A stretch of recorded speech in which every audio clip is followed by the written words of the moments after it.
Salut les filles, j'espère que vous allez bien. Aujourd'hui, je vais vous raconter, c'est un peu spécial, je vais vous raconter ma vie de créatrice en fait, les étapes que j'ai vécues, les erreurs que j'ai faites, ce que j'ai appris de ces erreurs et comment j'ai réajusté en fait au fur et à mesure. Voilà, pendant ces années. Et aussi, je vais vous dévoiler le chiffre d'affaires que j'ai fait petit à petit. Donc j'ai préparé des petites notes que je vais m'aider de ces petites notes pour vous raconter tout ça. Euh, alors, euh, Moi, ça a commencé en 2013 en fait. J'ai lancé une boutique en ligne parce que je faisais des dessins. Et mes copains étaient super positifs, enfin ils étaient hyper voilà, encourageants et tout. Ils m'avaient dit que mes dessins étaient vraiment très sympas. Et du coup, je me suis dit, cool, je vais monter ma boutique en ligne. Donc j'ai pris quelques dessins et je les ai mis à vendre sous forme d'affiches et sous forme de cartes postales. Voilà, donc ça c'était ma boutique au début et je devais avoir une quinzaine d'articles en vente, je pense. Et en fait, le mouvement que ça a été pour moi, c'est que j'avais envie de vendre mes dessins. Voilà, je voulais plaire avec mes dessins, je voulais vendre mes dessins. Et en fait, c'est une erreur qui m'a été fatale et qui a été sanctionnée parce que la première année, donc je sais pas si tu le sais, mais j'ai très très peu vendu. J'ai dû vendre 7 articles, je pense, en un an. Et du coup, j'ai dû gagner environ 100 euros de chiffre d'affaires cette première année. Donc, grosse erreur. En fait, ce mouvement de vouloir, moi, vendre des choses, mais sans m'intéresser vraiment à ce que mes clients pouvaient vouloir. Voilà. Donc, première année catastrophique. Qu'est-ce que je fais la deuxième année? J'accepte de me remettre en question, donc c'était pas facile parce que j'aimais bien mes dessins et je trouvais qu'ils étaient vraiment chouettes et tout, mais je me suis dit ok, faut vraiment que je trouve des articles porteurs, quoi, que les gens puissent m'acheter et que je puisse gagner ma vie avec. Donc ce que j'ai fait, c'est que alors donc là c'était en 2014 et en fait je sais pas si tu te souviens, mais en 2014 des tote bags, tu vois, tu sais, les sacs en toile là. Il y en avait partout. Tu sais, quand tu allais chez Zara ou à Carrefour ou n'importe où, en fait, on te donnait des sacs en toile. Donc, il y en avait plein partout. Mais c'était des sacs promotionnels. Donc, il y avait des logos horribles sur les sacs. Et, et donc, je me suis dit, bon, c'était la période, tu sais, c'est la période où les sacs plastiques, on n'en voulait plus. Et d'ailleurs, je pense que ça a été interdit, les sacs plastiques, à cette époque-là. Du coup, il y avait un marché, tu vois. C'était vraiment pratique d'avoir ces sacs en toile-là. Et je me suis dit, ben, peut-être que moi, je peux proposer des sacs avec des dessins et du coup, que ce soit des sacs qui soient plus jolis que les sacs promotionnels qu'on nous donnait, quoi, en cadeau et tout. Donc, résultat, cette deuxième année, je fais 9000 euros de chiffre d'affaires dans l'année. Ce qui fait, tu sais, je t'ai fait des petits calculs pour te dire. Donc, ça fait 750 euros par mois de chiffre d'affaires. Donc, tu vois, en comprenant en fait quel marché était porteur et en faisant une offre par rapport au marché. Voilà, ensuite, on arrive à 2015, donc la troisième année. Mes ventes, elles continuaient bien d'augmenter, mais ça a été un peu de courte durée. En fait, il s'est passé quelque chose, c'est que mes ventes se sont un peu arrêtées abruptement. Je pense qu'il y avait une question de prix que j'ai dû réajuster. Et puis, surtout, j'ai fait l'erreur numéro 2. Deuxième erreur. Donc, première erreur, c'était de ne pas avoir une offre adaptée au marché. Deuxième erreur, au lieu de chercher à optimiser en fait mes taux de bague qui visiblement se vendaient déjà plutôt bien, donc au lieu d'essayer d'optimiser ça, qu'est-ce que j'ai fait? J'ai essayé de créer d'autres articles pour élargir mon offre. Et j'ai testé des trucs improbables. Bon, j'ai fait des t-shirts, j'ai testé des savons, des lots de cartes postales, enfin des trucs un peu variés, des cahiers, etc. Et ça n'a pas marché. Et en fait, je pense que c'était une erreur parce que je me suis complètement éparpillée. Et Et du coup, mes ventes ont quand même progressé et j'ai pu faire 14 000 euros de chiffre d'affaires cette troisième année, donc c'est-à-dire 1170 euros par mois de chiffre d'affaires. Mais je voyais bien qu'il me manquait un truc pour passer au stade supérieur. Donc, qu'est-ce que j'ai fait en 2016 ?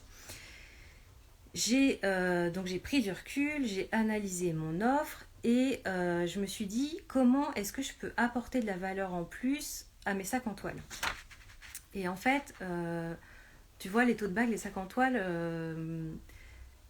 tu sais, quand tu les laves, ils deviennent tout chiffonnés, et puis même c'est du coton, donc ça s'use, et puis ça se salit. Enfin, tu vois, je veux dire, c'est du coton, c'est pas de la très bonne qualité, c'est du coton brut.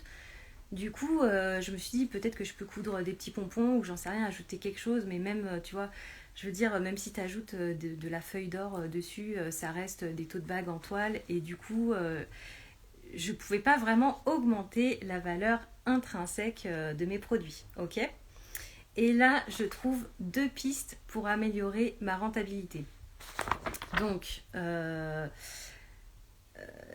première piste, c'est qu'il y avait une niche qui était un peu nouvelle sur mon secteur.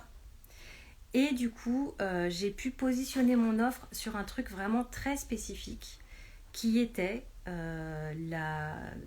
les sacs, les cadeaux pour les maîtresses à la fin de l'année. En fait, les cadeaux pour les maîtresses, les ATSEM et les nounous, les centres de garde, là, les crèches, tu vois, voilà tout ça. Parce que évidemment, bon, moi j'avais des enfants en bas âge et donc j'ai été confrontée à ça, au fait de vouloir faire un petit cadeau aux nounous et aux maîtresses et tout. Et je me suis dit que ça pouvait faire vraiment des petits cadeaux sympas. Donc je me suis vraiment spécialisée sur cette niche-là en faisant des sacs avec des messages du style merci maîtresse pour cette belle année, enfin blablabla, etc.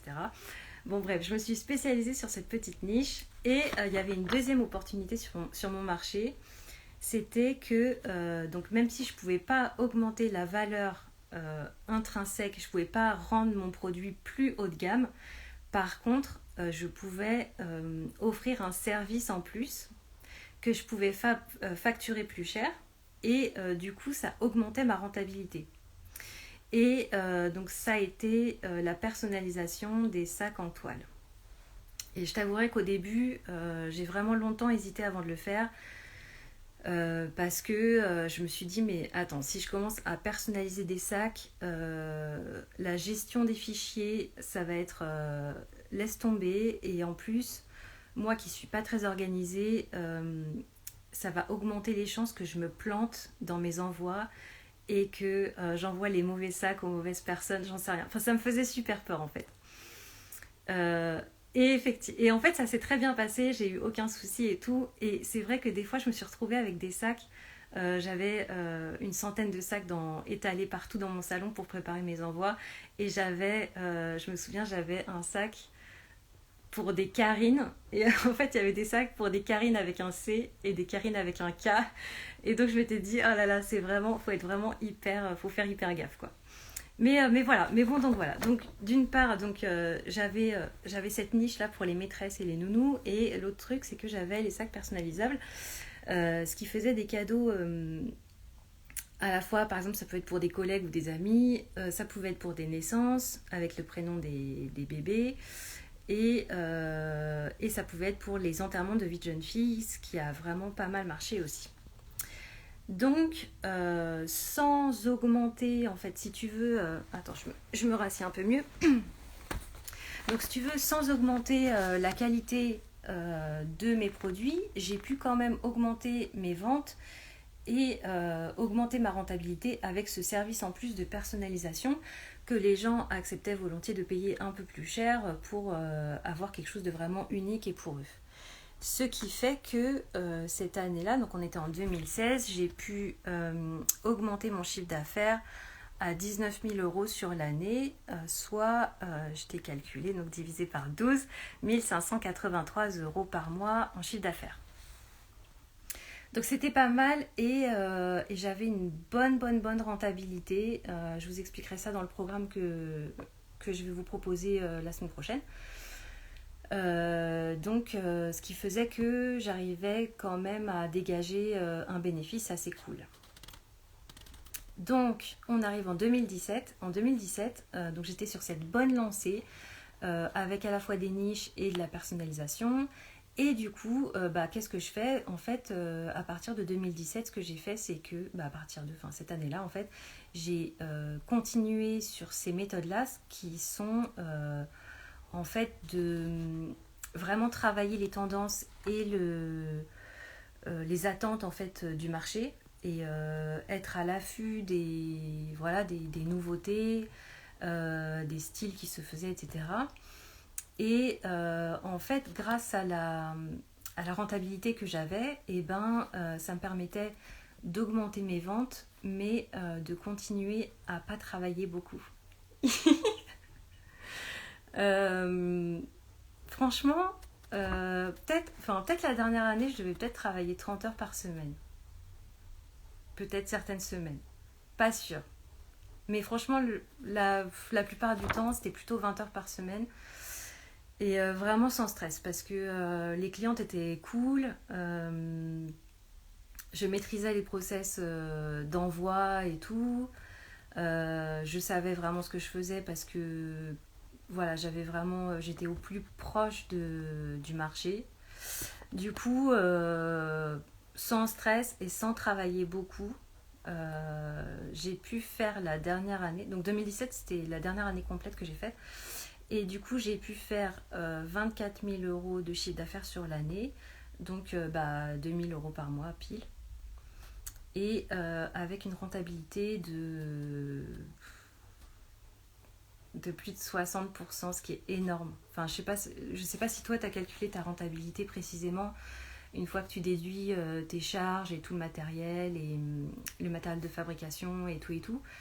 Mais voilà, 60% c'est vraiment une grosse rentabilité. Il faut essayer d'aller vers ce genre de taux de rentabilité pour pouvoir vraiment en vivre. Donc voilà, 2017 c'était vraiment ma dernière année où j'ai pu vraiment être cool en fait. Faire mes ventes sereinement, sans être débordée, sans être épuisée et en kiffant en fait. En kiffant, en faisant mes nouveautés à mon rythme et tout. Donc voilà ce qui s'est passé. Et après, en 2018, il y a eu plusieurs. En fait, au printemps 2018, il y a eu plusieurs événements qui se sont passés. Et je me suis rendu compte que j'avais envie de passer à autre chose en fait. Bon, moi, perso, j'aime bien changer. J'aime bien le changement. Voilà, ça faisait plusieurs années que je vendais des sacs et bon, j'avais compris le système en fait. Donc il y avait moins de challenge pour moi. Donc c'est le moment où j'ai arrêté mon activité. Mais je voulais te faire un petit récapitulatif donc des étapes que j'ai mis en place en fait au fil de ma vie de créatrice. Donc la première, je vais mettre de mes petites notes. Hein. Donc la première étape en fait, ça a été l'erreur de ne pas analyser mon marché et de ne pas analyser les attentes de mes clients potentiels et vraiment que de me focaliser sur mon envie à moi, de ce que moi j'avais envie de vendre. Voilà, ça a été vraiment ma première erreur. Ma deuxième erreur, ça a été de m'éparpiller au lieu d'optimiser ce que j'avais et qui marchait bien. Donc en fait c'est comme si j'avais fait l'erreur de ne pas aller jusqu'au bout des choses quoi. Je faisais trop en surface et donc ça marchait pas top. Et puis en troisième étape en fait j'ai vraiment repositionné mon offre sur les opportunités qui étaient sur mon marché, sur le marché des tote bags. Et donc c'est en 3, donc je me suis repositionnée en développant un service, un service en plus et en augmentant ma rentabilité avec la personnalisation et la niche des sacs personnalisés et les sacs pour les nounous et pour les maîtresses, etc. Et donc la quatrième étape, ça a été de renforcer ces méthodes-là, donc d'être en phase avec mon marché, en persévérant en fait en sortant constamment des nouveautés, vraiment, qui collait vraiment à la demande en fait, et en, comment dire, en persévérant par rapport à ma rentabilité qui était vraiment élevée. Voilà les filles ce que je voulais vous dire. Je ne sais pas si ça résonne chez vous par rapport à votre activité à vous. J'espère que ça vous donne des pistes concrètes et que ça vous donne des idées aussi par rapport au chiffre d'affaires que vous pouvez faire. Et si jamais tu as des questions, n'hésite pas à mettre un petit commentaire sous la vidéo. Si tu as des questions par rapport à ta rentabilité ou quoi, donc soit tu mets un petit mot par un petit mot privé, soit tu mets un commentaire sous la vidéo, je me ferai un plaisir de te répondre. Et puis donc à partir de, je sais pas, peut-être vendredi si je suis prête, ou sinon la semaine prochaine, je vous expliquerai tout sur la formation que je vais sortir pour vous aider vraiment à mettre sur pied une activité costaud qui résiste à la crise. Yes. Je vous embrasse, je vous souhaite une super fin de journée et je vous dis à bientôt. Bye. Alors, comment ça marche pour